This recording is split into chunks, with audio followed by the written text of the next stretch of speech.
Committee కుర్రోళ్ళ సినిమాకి national awards రెండు వచ్చినాయి. So he said, అప్పుడు మీ నాన్న తీసుకున్నారు, ఇప్పుడు you are going to take the national award. Rudraveena cinema మా మొదటి ప్రొడక్షన్, మా నాన్న చేసిన ప్రొడ్యూసర్గా మొదటి సినిమా.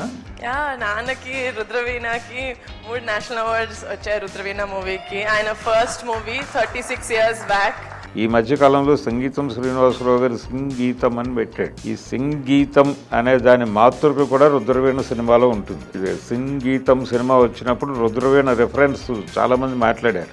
జనం కోసం కళ అని నిర్ణయించుకుని ఆ దిశగా తండ్రిని, ఈ వారసత్వాలని వదిలిపెట్టి జనం కోసం వెళ్ళిపోయేటువంటి ఒక యువకుడి పాత్ర. అందులో పర్టికులర్గా ఈ కళ కోసమా కాసు కోసమా అనే నినాదాన్ని చాలా బాగా రాసి రక్తి కట్టించాడు సీతారామ శాస్త్రి గారు. భరద్వాజ గారు, నిన్న కమిటీ కుర్రోళ్ళ సినిమాకి నేషనల్ అవార్డ్స్ రెండు వచ్చినాయి. అవును, నిన్న ప్రెస్ కాన్ఫరెన్స్ చేశారు. దాంట్లో నిహారిక గారు ఒక మాట మాట్లాడారు. రుద్రవేణ సినిమా మా మొదటి ప్రొడక్షన్, మా నాన్న చేసిన ప్రొడ్యూసర్గా మొదటి సినిమా, దానికి 3 అవార్డులు వచ్చినాయి. అవును, నేను మొదటి సినిమా చేశాను, నాకు 2 అవార్డులు వచ్చినాయి, నేషనల్ అవార్డ్స్ అని మాట్లాడారు కొంచెం ఎమోషనల్గా. అవును. ఏంటి సార్, రుద్రవేణకి సంబంధించి అవార్డ్స్ గెలుచుకున్న సినిమా అది. ఆ రోజుల్లో ఎలాంటి ఇంపాక్ట్ క్రియేట్ చేసింది? రుద్రవేణ స్పెషాలిటీ ఏంటి అసలు? రుద్రవీణ సినిమా అంటే 37 years 38 years పోతుంది. అవును, అంటే రుద్రవీణ అనేది చిరంజీవి గారు ఆయన సొంత బ్యానర్లో చేయాలి సినిమా అనుకున్నప్పుడు చేసినటువంటి మొదటి సినిమా. ఓకే. బాలచంద్ర గారి డైరెక్షన్లో చేయాలి అని అనుకున్నారు. బాలచంద్ర గారితో చేయటానికి రీజన్ ఏంటంటే తనలోని నటుడిని ఎలివేట్ చేసినటువంటి దర్శకుడిగా బాలచంద్ర గారిని ఆయన చూసేవాడు చిరంజీవి గారు. అంటే ఇది కథ కాదు సినిమాలో ఆ సాడిస్ట్ భర్త పాత్రలో ఆయనలో ఉన్నటువంటి నటుడిని ప్రపంచానికి పరిచయం చేశాడు. ఆ క్యారెక్టర్ మీద విపరీతమైన అసహ్యం ఆడియన్స్కి కలిగే లెవెల్లో ఆయన పెర్ఫార్మెన్స్ నడుస్తుంది.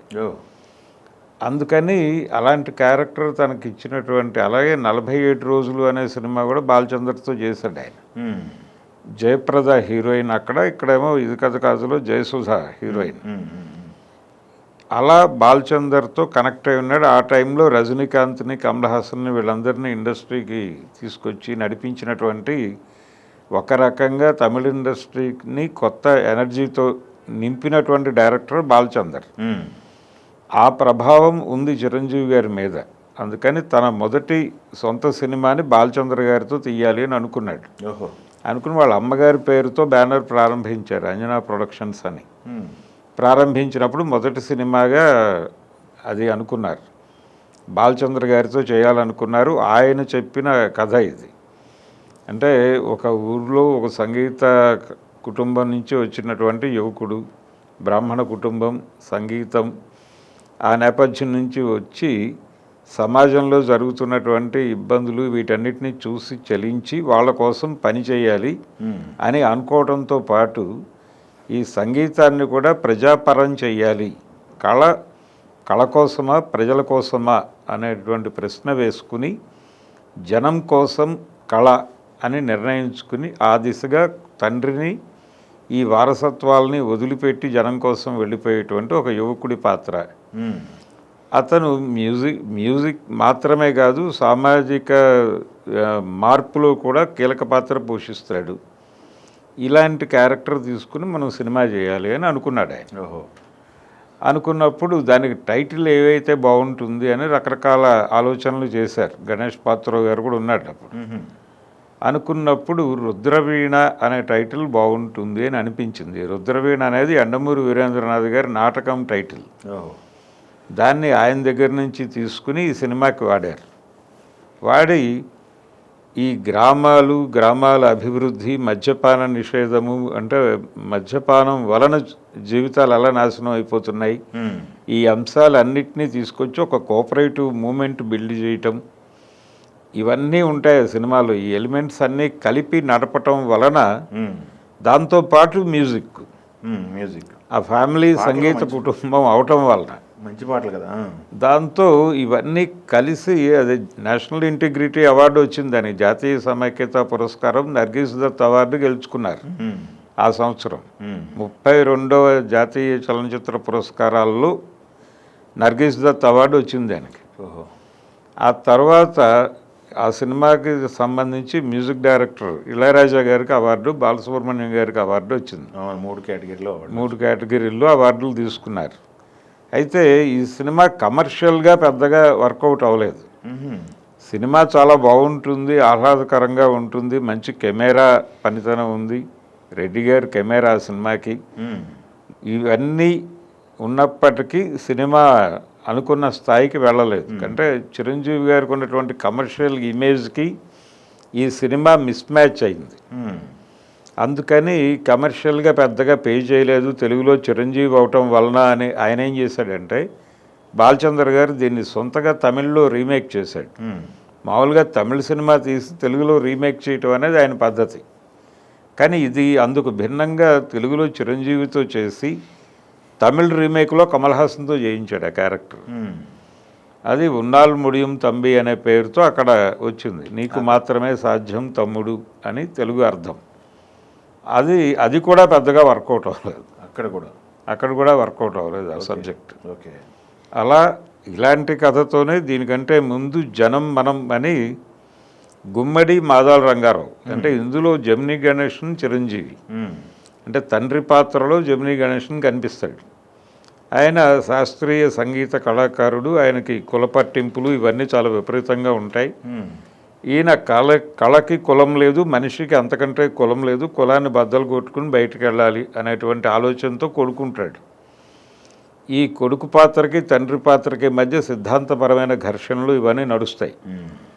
ఇదే క్యారెక్టర్ని జనం మనం సినిమాలో గుమ్మడి గారు చేశాడు. ఓకే. మాదాల రంగారావు గారు ఇక్కడ చిరంజీవి గారు చేసిన క్యారెక్టర్ని అక్కడ ఆయన చేశాడు. సో ఈ రుద్రవీణ రిలీజ్ అయినప్పుడు ఆయన కూడా గొడవకు వచ్చాడు. ఓహో. నా సినిమా నుంచి ప్రేరణ పొంది మీరు సినిమా తీశారు అని. అయితే ఈ సినిమా లైన్కి దానికి హీరోయిన్ క్యారెక్టర్ ఈ వ్యవహారం వేరు. అయితే స్పిరిట్ అదే. ఇది ప్రపంచవ్యాప్తంగా ఉన్నటువంటి నినాదమే కదా. కళ జనం కోసమా, లేదు కళ కోసమా, కాసు కోసమా, ఇలా చర్చ ఉంది కదా.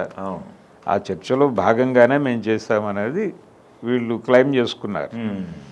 ఇలా రకరకాలుగా ఆ సినిమా స్క్రిప్ట్ మీద చర్చలు జరిగి సినిమా రిలీజ్ అయ్యి అది కమర్షియల్గా చిరంజీవి గారి స్థాయి విజయాన్ని అయితే అందుకోలేదు, కానీ మంచి పేరు తీసుకొచ్చింది. ఆ సంస్థకి మంచి పేరు తీసుకొచ్చింది. మ్యూజిక్ చాలా బాగుంటుంది.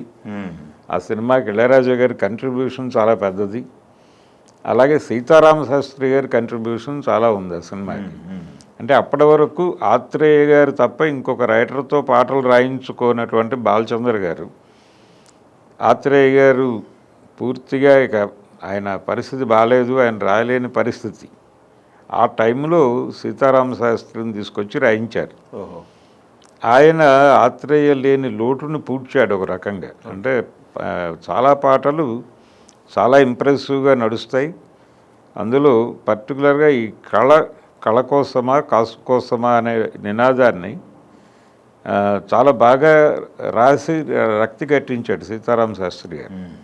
అలా సాహిత్యపరంగాను సినిమా బాగుంటుంది, సంగీతపరంగాను బాగుంటుంది. అన్ని రకాల ఈ మధ్యకాలంలో సంగీతం శ్రీనివాసరావు గారు సంగీతం అని పెట్టాడు. అవును. ఈ సంగీతం అనే దాని మాతృక కూడా రుద్రవీణ సినిమాలో ఉంటుంది. సంగీతంలో పాడతారనే అనుకుంటున్నాం ఎన్నాళ్ళు, సంగీతంలో మాటలాడటం అని. ఇందులో పిఎల్ నారాయణ క్యారెక్టర్ అదే. వాడు పాటల్ని మాటలుగా మార్చి పాడుతూ ఉంటాడు. అందుకని సంగీతం సినిమా వచ్చినప్పుడు రుద్రవీణ రెఫరెన్స్ చాలామంది మాట్లాడారు. అందుకని ఆ సినిమా రకరకాలుగా ప్రత్యేకమైనటువంటి సినిమా, ఇప్పటికీ బాగుంటుంది అది దీనిలో చూస్తుంటే, టీవీలో చూస్తుంటే. ఆ రుద్రవీణ సినిమా నటుడిగా కూడా చిరంజీవి గారికి మంచి పేరు తీసుకొచ్చిన సినిమా అది. నిన్న మాట్లాడింది నాగబాబు గారు మొదటి నిర్మాతగా చేసిన సినిమా అదే. ఆ సినిమా అనుభవం నుంచి ఇది మనం అద్భుతమైన సినిమా తీసాం, కానీ కమర్షియల్గా వర్కౌట్ కాలేదని ఇమ్మీడియట్గా వీళ్ళు త్రినేత్రుడు అని కోదండరామరెడ్డి గారితో కమర్షియల్ సినిమాకి వెళ్ళారు అంజనా బ్యానర్లోనే. ఆ సినిమా ఒక హిందీ, అది రీమేక్ సినిమా. అది నజీరుద్దీన్ షా గారి సినిమాని రీమేక్ చేశారు తెలుగులో. అది కమర్షియల్గా వర్కౌట్ అయింది.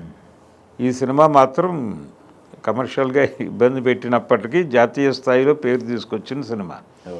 కమిటీ కుర్రోళ్ళు నిజానికి వీళ్ళు కమర్షియల్గా కూడా వర్కౌట్ అయింది, కమర్షియల్గాను వర్కౌట్ అయింది. జాతీయ పురస్కారాలు మేకప్ విభాగంలో ఒకటి, అదే తర్వాత ఉత్తమ ప్రాంతీయ చిత్రంగా ఒక పురస్కారం దక్కింది. ఓకే. సో ఆవిడ తండ్రి గారు కమర్షియల్ విజయం సాధించలేదు కానీ కూతురు గారు కమర్షియల్ విజయం కూడా సాధించారు. ఓకే. సో నాగబాబు కంటే కూడా బెటర్ ప్రొడ్యూసర్ నేనని చెప్పుకోవచ్చు. ఓకే అండి, థ్యాంక్ యూ. ఝన్ ఝన్ ఝన్ తెలుగు వన్